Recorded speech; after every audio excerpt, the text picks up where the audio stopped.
சகோதரர் பக்த சிங் அவர்களின் ஊழியத்திலிருந்து விடாய் துணிக்கேற்ற வார்த்தைகள். மே மாதம் 15ஆம் தேதி. தேவனே, என்னை ஆராய்ந்து என் இருதயத்தை அறிந்து கொள்ளும், என்னை சோதித்து என் சிந்தனைகளை அறிந்து கொள்ளும். சங்கீதத்தின் புஸ்தகம் 139வது சங்கீதம் 23வது வசனம். நமது உயிர் இரத்தத்தில் இருக்கிறது. இருதயம் துடிப்பதை நிறுத்தியவுடன் மனிதன் மரித்து விடுகிறான். அந்த நொடியே அவனது சரீரம் துர்நாற்றம் வீசத் தொடங்குகிறது. இதனால் தான் சரீரத்தை புதைக்க வேண்டும் அல்லது எரிக்க வேண்டும். அதுபோலவே தெய்வீக ஜீவன் நமக்குள் எப்போதாவது அல்ல தொடர்ந்து பாய்வதை பற்றி நாம் விழிப்போடு கூட இருக்க வேண்டும். கொலோசியர் நிருபம் 3வது அதிகாரம் 4வது வசனம்.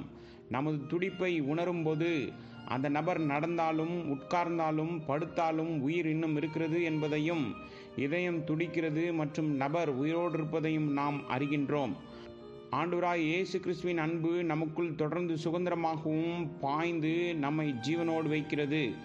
எந்த ஒரு பெருமை, வெறுப்பு அல்லது பிற பாவம் இந்த ஓட்டத்தை நிறுத்தலாம் அல்லது குறைக்கலாம். சில நேரங்களில் குழாயில் தண்ணீர் தாராளமாக வராது, மாறாக சில துளிகள் மட்டுமே வரும். பைப்லைனை திறந்து அதன் அடைப்பு அகற்றப்பட்டால் மீண்டும் ஒரு முழு ஓட்டம் காணப்படும். தெய்வீக ஜீவன் உங்களில் எப்படி பாய்கிறது? இது வெறும் துளிகளில் உள்ளதா அல்லது நிரம்பி வழிகிறதா? நாம் வளமான வாழ்வை பெற வேண்டும் என்று தேவன் விரும்புகிறார்.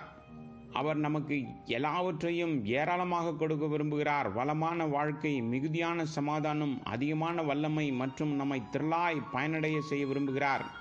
ஓட்டம் குறைந்து சமாதானமும் மகிழ்ச்சியும் வல்லமையும் குறைந்து வருவதை நாம் உணரும் போதெல்லாம் நாம் நம்முடைய இருதயங்களை ஆராய்ந்து நம்மை நாமே சோதித்து நம்மை நாமே தாழ்த்தி கொண்டு, ஆண்டவரே, ஏன் என் சமாதானம் குறைந்து விட்டது?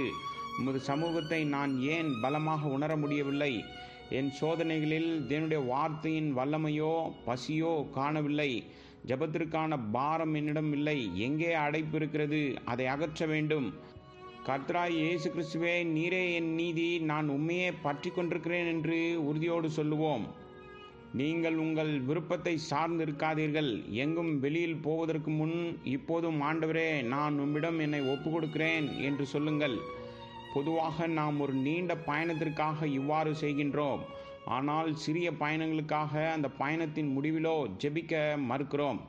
இதுதான் நம்முடைய இயல்பாக இருக்கிறது. நாம் பெரிய காரியங்களுக்காக மட்டுமே ஜெபிக்கின்றோம். இதனால் எதிரிகளால் நாம் ஏமாற்றப்படுகின்றோம். நாம் கவனக்குறைவாகவும் அலட்சியமாகவும் மாறி நமது சமாதானத்தையும் மகிழ்ச்சியும் இழக்கின்றோம். கர்த்தராய் இயேசு கிறிஸ்துவிடம் நம்முடைய வாழ்க்கையை ஒப்படைத்து இவைகளை நாம் பயிற்சி செய்யும் போது நமக்கு நிறைவு உண்டாகும்.